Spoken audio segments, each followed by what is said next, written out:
Hey guys, I'm Dov, and today I'm back with more Total War Warhammer 2 online action. We're back with the finals of the Warhammer Fantasy League Qualifier number 1 between Tlaxtlan Soothsayer and VikingCat. This time Soothsayer's taken the Beastmen and VikingCat has taken the Greenskins, so let's jump straight to the army compositions. For the Beastmen, we've got Malagor, the Dark Omen for the Lord here. He's got Savage Dominion for the double Cygor summon and devolve, just in case he's got leftover Winds of Magic at the end. Very good choices. Potentially, if you have Winds of Magic while the Cygor is still up, this devolve can help proc that terror from the Cygor if he's in close. Potentially very nice. For the larger army composition, we've got 3 Bestigor as the core here, a front line of 3 Ungor Spearman Herd with shields. We've also got another Ungor Spearman Herd out on the far side. Looks like Gore Herd with shields here, and looks like that's pretty much it in terms of infantry. We've also got lots of Centaurs as to be expected, a couple Centaurs throwing axes here, another regular Centaur here, a couple more throwing axes right here, 1 great weapon in the center, and out on the flank another 2 regular Centaurs. The 1 unit of Centaurs, the great weapons, obviously going to be very good against the Black Orcs. Same thing with these Centaurs with throwing axes, and the regular old Centaurs are going to be very good against low armor targets. And since the different weapon variations count as different units in the tournament rule set, you can potentially bring a lot of Centaurs if you take advantage of the different weapon variations. So definitely did see a lot of that in this tournament, and many of the recent tournaments you see a lot of Centaurs. But, you know, as you guys saw with the patch notes today, that is going to be changing. And speaking of which, if you guys are wondering what I think of the patch notes, I don't really have too much to add. I'm going to have a link down in the description below to Gabo King and Janet on Occasion's podcast about the patch notes, as well as on Jaga's stream he did about the patch notes as well. I think between those two, if you watch both those, you'll get a pretty good idea of where things are going to be at. I think they mostly sum things up very well, so I'll just direct you over there. But yeah, one of the things is Centaurs with Grey Weapons are losing their splash damage, which is, I always thought it was a bit odd that they had that splash damage, but still. For VikingCat's Greenskins here, he's got a core of Black Orcs with 1 Regiment of Renowned Gabo in the center. Looks like they're the Unbreakable variety. Yep, Unbreakable variety with the 8 Peak Loons here. We've also got the Arachnarok Queen, which is an interesting pick against the Beastmen. Being that Centaurs are so much in the meta right now, especially the Centaurs with throwing axes, I think this is a little bit of a risky pick here, but we'll see. To screen out the advance, he does have 3 units of Spider Riders, as well as 4 Gabo Wolf Rider Archers, which I definitely agree with. Skirmish Cavalry is going to be very, very good against the low armor of the Beastmen. Even against their armored units, something like the Mangy Marauders here with their high armor piercing damage is going to be very, very good. So, let's go ahead and kick things into full gear. Oh, of course, the Lord choice for the Greenskins. Almost forgot. Who else would it be except Azag the Slaughterer? He's just carrying Doom and Darkness, so definitely looking for that Terror Bomb. No direct magic damage, so let's see how it goes for him. Going to be pulling up in range here and just unloading onto these Bestigor Herd, and the Ungor Spearman Herd wisely going to be screening out here, just pushing these guys away and not allowing them to get in range of the Bestigors. We are going to get a Cygor summon immediately from Malagor, hucking those rocks, and it's going to be making some solid contact. Takes about 5 unit models, 6 unit models out on that hit from these Black Orcs, and yeah. Really rough situation right off the bat for the Greenskins. VikingCat's doing what he should, which is pushing all these skirmish cav over to this side to try and get on this Cygor, but Tlaxtlan Soothsayer doing a very good job screening out with the Ungor Spearman Herd, not allowing him to get in range. Gabo Wolf Rider Archers don't have the best range, only 100 range, which is actually at the end of the day pretty short, so they're going to have to get in real close to do damage to this Cygor. It looks like they've been mistargeted a little bit on these Gore Herds with shields, but yeah, they definitely want to be targeting this Cygor buddy here to help speed his passing. That being said, the Black Orcs have already taken a ton of damage over on this flank. The Spider Rider support is a little late in reacting and screening out these Centaurs with throwing axes here, and they've been able to do quite a bit of damage to these Black Orcs here. Haven't taken out any unit models yet, but probably pretty close to doing so.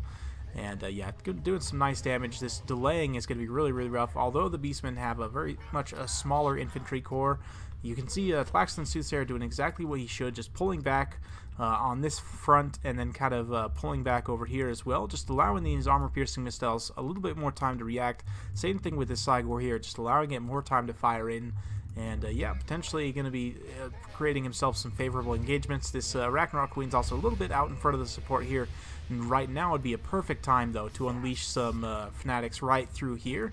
If you got it, they could potentially go, you know, in a cone like this and do a lot of damage to all these troops here. So I definitely... in VikingCat's situation, it's tough to micro, especially in a game this wild. You can see there's stuff going on all over the place, but this would be a perfect situation to use those fanatics. You can see the Ungor Spearmen the Spider Riders have come over to screen out the Centaurs with the throwing axes. Ungor Spearmen Herd likewise screening them out. We are going to get a mainline engagement finally underway here between the Bestigor and the Black Orcs here. Heavy infantry of both the these melee-centric factions just absolutely duking it out here in the center, but the specialty units of the Beastmen are definitely going to be helping them out here. These Night Goblins are going to get absolutely crushed here in the center without having used their, what are they, the Fanatics? I really don't think that they've paid for themselves.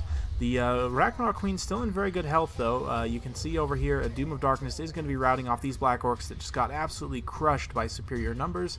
Over here on this side, this Ungor Spearman Herd doing a really nice job. Because all these, this is something I often do myself, is I have all my skirmish cav in one single control group. He's able to screen all 4 of these units of cav out with a single Ungor Spearman Herd, which is really, really bad for VikingCat. But, you know, it's tough. I often do the same thing where I have a lot of similar units in a single control group, and this is one of the pitfalls of doing that, is that you can kind of fall into this trap where a lot of units are being screened out by a single group. You can see a lot of this pocket's collapse. The balance of power is quickly tipping in the Beastmen's favor. The throwing axes have now turned their attention over to the Arachnarok Queen and going to be throwing in their tomahawks here to do a lot of damage.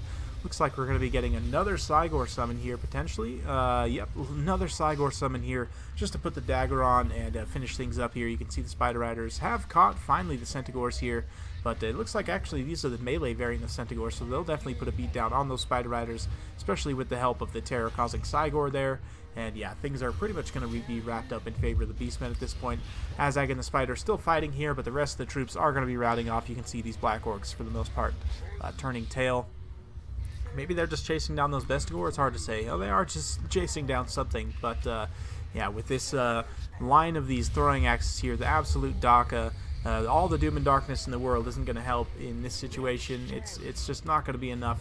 And Azag is going to go down here. So well played to both players. I hope you guys enjoyed watching this tournament cast. A little bit of a quick one, but it's just how it goes sometimes. Tlaxtlan Soothsayer is a very good player. VikingCat's pretty decent himself. So yeah, it's an interesting build from VikingCat. I kind of see what he was going for there. I just don't necessarily know that it worked out the best for him. I think if you were to have brought Fate of Buna and Spirit Leech on Azag, I know it's a little bit boring just because those are the quote-unquote meta-type picks.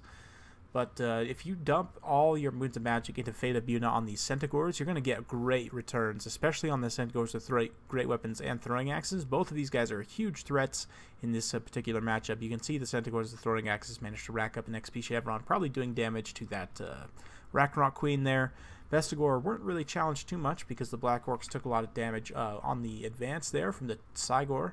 And Centaurs as well, just kind of cleaning up around the flanks, not really allowing the specialty units, the Greenskins, to do too much. The Goblin Wolf Rider Archers at the end of the day weren't super successful just because they were all in that one controlled group and kind of getting screened out very easily by Tlaxtlan Soothsayer there. So a little bit of a rough time for VikingCat, but let's see if he can bring it back in the next round. It is a best of 5 for the finals, so let's see what happens in the next round. And yeah, hope you guys enjoyed watching this battle. If you like this kind of content, like and subscribe.